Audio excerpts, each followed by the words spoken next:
So, hello. Could you tell me your name? Oh, I'm Brian Forbes. Okay. Age? Oh, I'm 55, 56 next month, yeah. Good stuff. Height? Oh, 5'0". Good stuff. Weight class? Weight class preferred 56, but I have been 52 and 60. Okay. Anything ever more than 60? Oh, by mistake I once lifted at 67, yeah. How did that go? It went fine, yeah, but you know, my chosen weight class that day was 60, but I missed it in the weight anyway, yeah. Okay. Occupation? Oh, I'm a chartered engineer by profession, and I'm Institute Secretary for Dublin Institute of Technology currently. Okay. So lots of students. Lots of students, lots of academics, lots of administrators, yeah, all of that. Yeah. Do they have a powerlifting club in that institute? No, they don't. They don't, unfortunately. Yeah. There's an idea, huh? There's an idea. Marital status? Marital status, married. Okay. Years training? Oh gosh, years training, probably 35 years training with weights in total. Favorite TV show and film? Oh, favorite film, Coen Brothers, The Big Lebowski. TV shows, historical documentaries I particularly enjoy. Anything about what kind of history? Second World War, before that? First World Anything War? with a social content in it. You know, First World War is quite an interesting social time of change. We're watching that recently. Jeremy Paxman has done a series of that. Yeah. Dan Snow does those kind of things as well. And Dan Snow as well, yeah. And his son. And his son. Yeah. He's Irish, did you know that? Dan No, Snow? I didn't. No. There you go. You wouldn't think it by listening to We're him. learning every day. Yeah. Hobbies outside training? Oh gosh. You're allowed to say none. No, I love reading. I love going to France. I love everything about France. I love learning French. I love eating French food and drinking French wine. Have you eaten the snails? I have eaten snails, yeah. Are they high in protein? Very high in protein. And the frogs, I won't say about the frog legs. Can you briefly tell us a little about yourself? Oh yeah, well, essentially, as a person generally, I suppose the last few years I've done a lot of exams. I qualified as an engineer in 1985, got married in 86, worked in all facets of engineering, and then moved into management, and then now moved over to the dark side of bureaucratic administration. So moving with the times with work. Married with 3 children, 3 adult children at this stage, and busy but happy. Okay. What are your best lifts? Well, 3 weight classes to remember here, but best total equipped at 52 would have been 460 kilos, and best total at 56 kilos equipped would be 482.5 kilos. Just particular lifts, I don't know, I squatted 170 at 52 kilos, I particularly remember that. Yeah. I remember squatting 187.5 at 56 kilos equipped. Moved into raw then, and I'm quite proud of putting up a 400 total at 56 kilos and a 437.5 total at 60 kilos. Okay, what titles do you hold or have held? Oh, a number of titles. I've held national titles with the IDFPA. I even once won the British IDFPA National Championship. I've won some European titles and some world titles, thankfully. What training style do you train? Well, my training is unusual. I tended to go for as I got older particularly, I went for a very low volume style. So that would be, I would only train once a week, and I would work all 3 days together as if in a competition. Yeah. And then I would just do singles.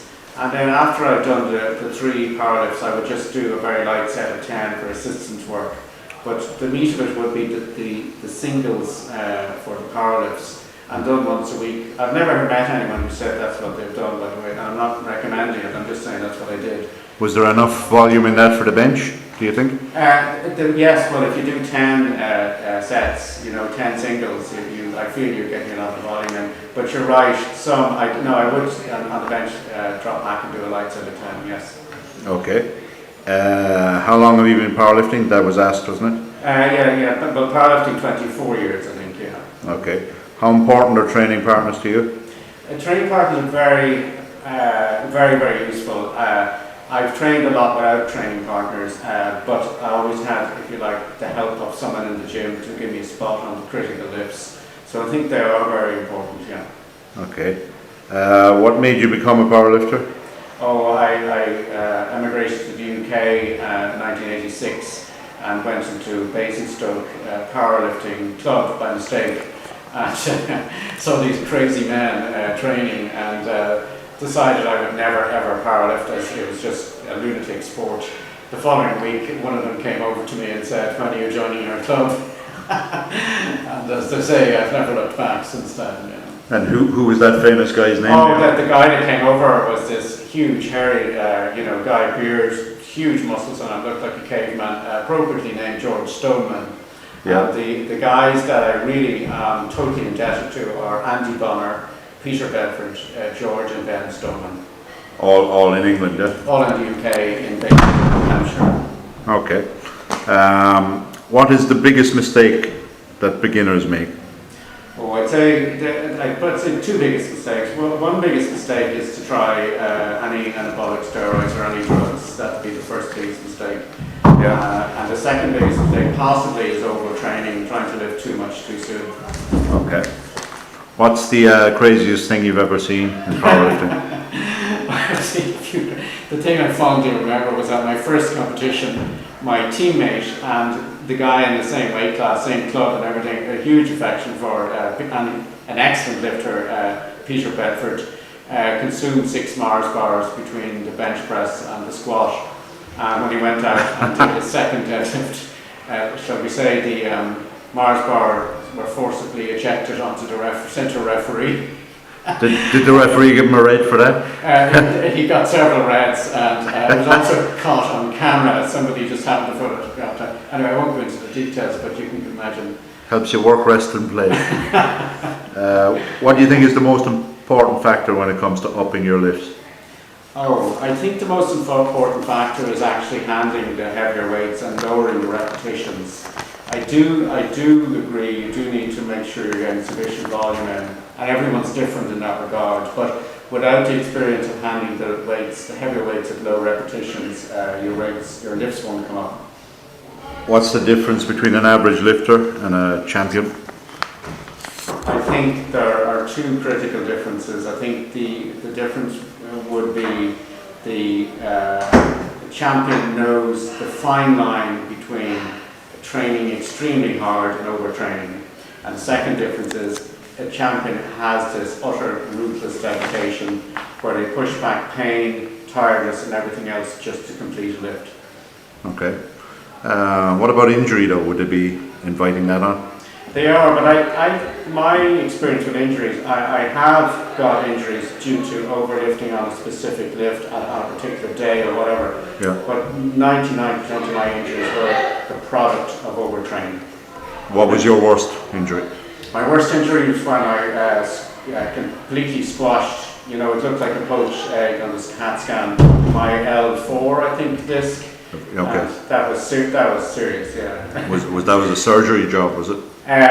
No, I had 3 accommodations: surgery, physio, and I think do nothing. And I took the physio route, and thankfully recovered very well. Yeah. Did it stop you lifting, or did you get? Well, it stopped me lifting for about 2 years, and thankfully I met a different physio who just encouraged me to work on more stretching and mobility. Yeah. And indeed, I really would recommend doing mobility work every day. Yeah.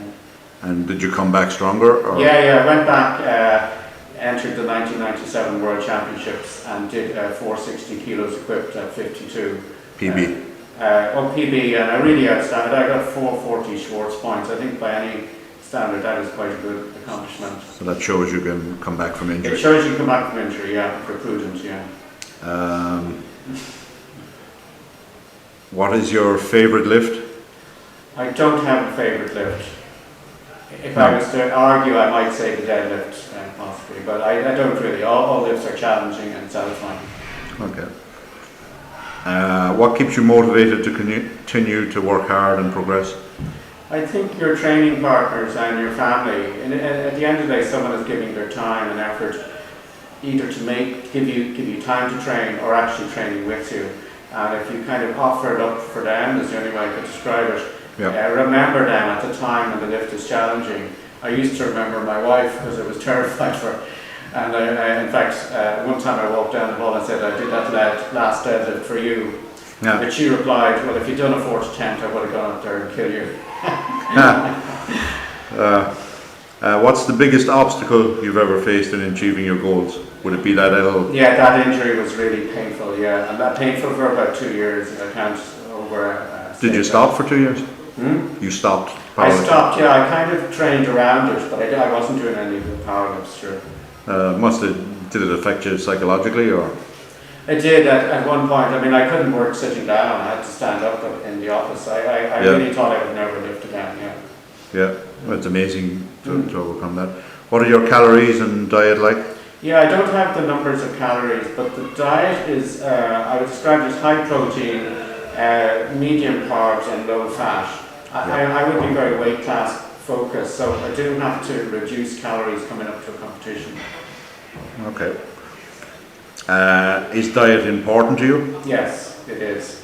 You, as a small man in the lighter weight categories, a lot of my training is targeted, or it was before I retired, is targeted towards breaking a record. Yeah. Therefore, you won't break records, if you like, at a comfortable weight class. You'll have to diet it down, and it's an optimization.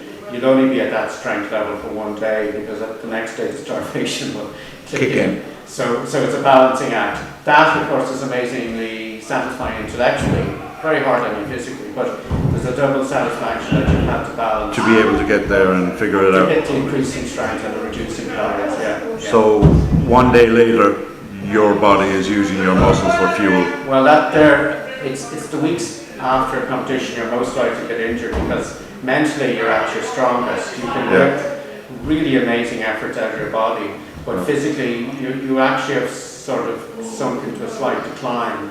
You really need to calorie up, and you need to give yourself a couple of weeks, maybe 2 or 3 weeks. Yeah, certainly maybe only light training, something like that. Yeah. How often do you train and where? Well, as I said, I train on weights once a week actually, and that's quite a long. That's a 2.5 hour session, and I train in Loughlinstown Gym in County Dublin. Okay. If you were given the controls to the gym music system, what would you play? Oh, well, if I was lifting anything challenging, I'd probably prefer, Metallica or Prodigy. Have you heard of HIIT, high intensity training? Yes, I have, yeah. That sounds like what you're doing with it. It is, but I would periodize my singles. In other words, the first, in a cycle, say a 6-week cycle, the singles are not challenging. It's only as time goes on and the weight creeps up that they begin to get savagely challenging. How far before a competition do you stop? Well, when I was equipped, I would have a raw, when I was equipped, I would, 4-week cycle is what raw would do. But unequipped raw, I would really probably take 6 to 8 weeks, and it's quite a longer process. And you can tweak it. If it doesn't go well 1 week, I can actually say, well, I'll lift those same weights again. I won't actually go up. So the fine tuning is easier to manage with dieting hard as well, and great for the psychological toughening, because you have time, a longer time to rehearse the lifts and how you'll feel on the day and so on. And before a competition, would you take 2 weeks off, 3 weeks off? No, I wouldn't. I would would you just taper down? I would train up to the week. No, it wouldn't be any tapering down. I would do my... You'd peak at the comp? Yeah, I would peak at the comp, and I would have done at least openers. I might, if I'm nervous, I would do a second attempt. I would probably do a second attempt on bench, which possibly would be the lift I'm always most nervous about. Okay. How do you fit your training and diet in around your career? What sacrifices have you made? Oh, well, I don't think I've made any career sacrifices. I think it would be the other way around. I think I would have, sacrificed powerlifting for I would have perhaps trained when I was way too tired to train or whatever like that. And generally, the strain system that I've adopted of once a week made it easier to fit in with your career, I guess you don't choose, but if you did, which is more important, career or powerlifting? The career is more important. If the career isn't working out, I won't be able to powerlift. Yeah. That's it. Okay, that comes first. What would be your number one tip for a young girl or a guy aiming to build strength? I think not to be in too much of a hurry, to build sufficient volume, and then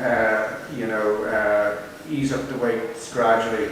You know, if you're getting stronger by 2.5% to 5% a year, that's actually building. That's a fantastic result, and to remember that, not to be making crazy leaps forward. You know, that can be a negative because you may get injured, or psychologically you may say that's a weight I can never lift. So slow builds up are better. Yeah. What about competition though? Do you ever get anxious about who you're in against and say, oh, I must, and try and keep up and race? And yeah, no. There's a kind of pressure there, isn't there? There's a huge pressure. My approach to competition is always to forget about the opposition. And the more I forgot about the opposition, the more successful I was. I never look at the opposition. I will barely shake hands at the beginning of the competition and walk away from them. I think about my own lifting, and I have my own targets in mind. If I get the best out of myself on the day, I have a chance of winning. Would you change a lift to try and beat the competition? I would, but it would be the last lift? Yeah, well, it would probably, no, it'd be after the squats, because I think squats are almost 50 to 75% of the competition. If they go well, you're mentally buoyed up for the next two series. So you know your first, second and third squat before you even start? Absolutely, yeah. Okay, and that's not going to change, no matter what the other guy does? Yeah, okay. Even for myself. Okay. You know, if I don't like it on the day, I'll still make myself do it. Okay. What's your biggest pet peeve in the gym? I think it's big men dropping light weights noisily onto the floor. Look at me. That's kind I'm of sure what you're they're dropping saying. heavy weights onto the floor to us. I don't know. What single event in your life has made the biggest impact in making you the man you are today? It doesn't have to be powerlifting. No, it would be the day I got the courage to ask my future wife to marry me. Why? Because she let me do competitions. She encouraged me to do well, and kind of had this matter-of-fact approach to it, which is good, because if you get too passionate, you'll actually fail. You have to stay a bit rational. Look at things rationally. Yeah, that's good. Is overtraining a real threat, or overhyped and misunderstood? No, you said earlier. Overtraining is a real threat.